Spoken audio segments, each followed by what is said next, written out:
और बीजेपी के 4-4, 5-5 पूर्व मुख्यमंत्री खूंटी में अपना भाषण दे करके चले गए। खूंटी के आम जनता को भ्रमित करके चले गए। खतरा तो झारखंड मुक्ति मोर्चा को महसूस नहीं हुआ। आप देखें कि पूर्व में जो 5 बार जीते हुए एमएलए और पूर्व मुख्यमंत्री एवं पूर्व ग्रामीण कार्य मंत्री रहते हुए, ग्रामीण मंत्री रहते हुए, झारखंड मुक्ति मोर्चा ने एक पार्टी के पदाधिकारी और संयमित कार्यकर्ता को, संघर्षशील कार्यकर्ता को उतारा और जो झारखंड मुक्ति मोर्चा का फौज है उनके द्वारा उनको शिकस्त किया गया। पूर्व मुख्यमंत्री रघुवर दास के द्वारा दिए गए बयान, झारखंड मुक्ति मोर्चा, आरजेडी और कांग्रेस की सरकार का एक ही मिशन, कमीशन। इस बयान के बाद अब झारखंड मुक्ति मोर्चा खूंटी जिला के जिला अध्यक्ष जुबैर अहमद ने भी पलटवार किया है। दरअसल रघुवर दास चुनावी सभा को संबोधित करने के लिए बीते मंगलवार को खूंटी दौरे पर पहुंचे थे, जहां लोगों को संबोधित करते हुए उन्होंने कहा कि झारखंड मुक्ति मोर्चा, कांग्रेस और आरजेडी का सरकार का एक ही मिशन, सिर्फ कमीशन। अब इस बयान पर झारखंड मुक्ति मोर्चा खूंटी जिला के जिला अध्यक्ष जुबैर अहमद ने कहा कि जिस सरकार ने कमीशन लिया उस सरकार को जनता ने उठाकर बाहर फेंक दिया और दोबारा उसे सत्ता में नहीं आने दिया। झारखंड मुक्ति मोर्चा अपने गठबंधन के साथ मजबूती के साथ सरकार चला रही है, आगे भी चलाता रहेगा। आइए सुनवाते हैं कि जिला अध्यक्ष जुबैर अहमद ने रघुवर दास के बयान पर पलटवार करते हुए क्या कुछ कहा है। आज जनता के बीच में हम लोग जा करके सबको बता रहे हैं कि हमारा प्रत्याशी, जो पार्टी का समर्पित प्रत्याशी है सोनम बागे जी, वो अच्छे व्यवहार के हैं, पढ़े लिखे और शिक्षित बेरोजगार हैं। ये जनता के बीच में रह करके जनता के हर समस्याओं का निदान करेंगे।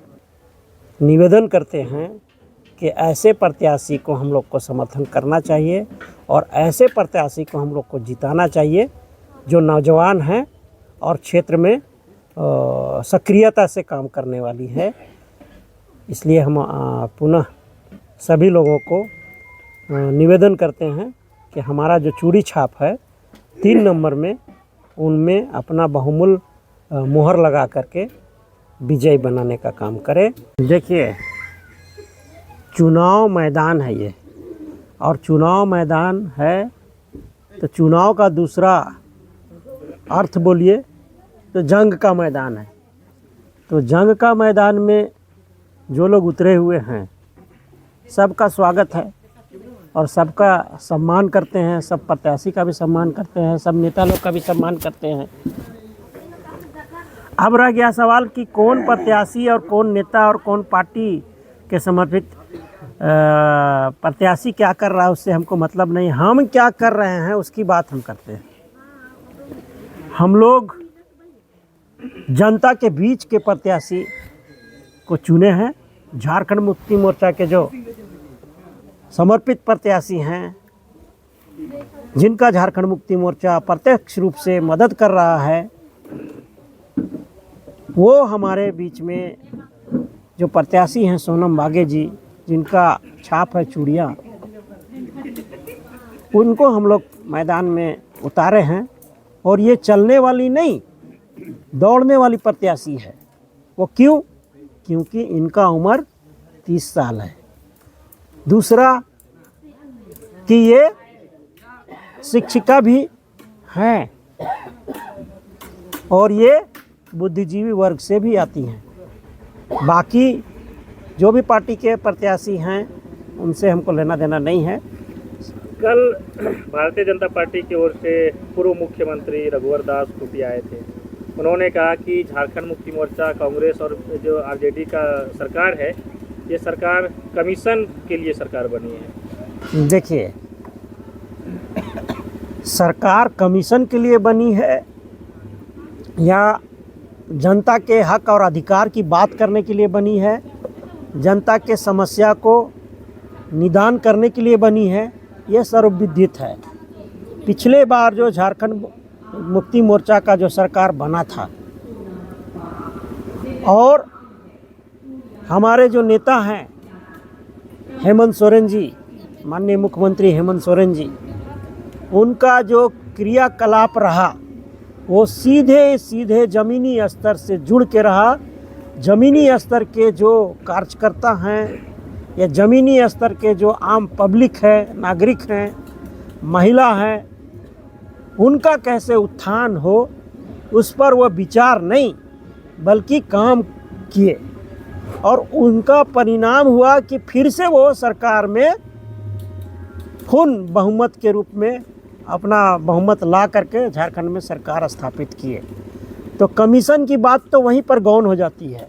कमीशन जो लिए उनको खुद से सरकार में नहीं आने दिया जनता ने और सरकार में आने से उनको नकारा गया। और यहाँ रह गया सवाल कि नगर पंचायत में कार्यकर्ताओं की भागीदारी होती है। जो नगर के कार्यकर्ता हैं, पदाधिकारी हैं, जिला के कार्यकर्ता हैं, पदाधिकारी हैं, उनकी सहभागिता की बात होती है। वो लोग डायरेक्ट जनता के समस्या से जुड़े हुए रहते हैं, जनता के मान सम्मान को सम्मान देते हुए आगे बढ़ते हैं। तो पहला अधिकार उनका बनता है कि यहाँ कैसा कैंडिडेट हो, कैसा कैंडिडेट को हम लोग जिताएं जिसमें नगर का विकास हो। अब रह गया सवाल कि आप देख लीजिए कि झारखंड मुक्ति मोर्चा के शीर्ष लीडर लोग यहाँ नहीं आ रहे हैं, अभी तक नहीं आए हैं। और बीजेपी के 4-4, 5-5 पूर्व मुख्यमंत्री खूंटी में अपना भाषण दे करके चले गए। खूंटी के आम जनता को भ्रमित करके चले गए कि हम लोग ये हैं, हम लोग वो हैं, हम लोग ये हैं।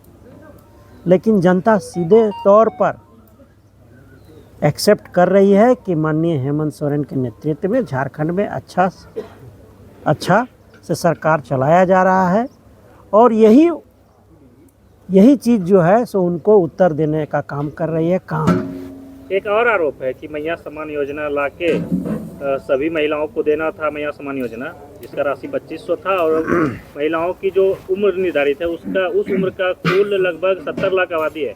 लेकिन सरकार द्वारा ठग दिया गया। कुछ ही महिलाओं को, 8 से 10 लाख महिलाओं को ही योजना का लाभ दिया जा रहा है। और जो उसमें पहले जुड़ा हुआ था उसमें भी कुछ तकनीकी बिंदु लाकर नाम को छांटा जा रहा है। तकनीकी बिंदु क्या है?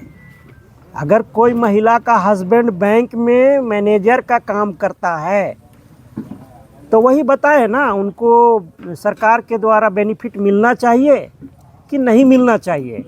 कोई महिला का हस्बैंड गांव में किसान का काम करता है, मजदूर का काम करता है, खेती का काम करता है, तो उनको मिलना चाहिए कि नहीं मिलना चाहिए? भाई उनको ना मिलना चाहिए कि जो सरकारी लाभ ले रहा है उसी को फिर से वो मैया योजना का लाभ ले। ये ठीक बात नहीं है, इसीलिए सरकार उसको कटाक्ष किया है। चुनाव में किस तरह से आप समझ रहे हैं कि आपके जो प्रतिद्वंदी है वो आप खतरा महसूस हो रहा है? कोई ऐसा लग रहा है क्या? खतरा तो झारखंड मुक्ति मोर्चा को महसूस नहीं हुआ।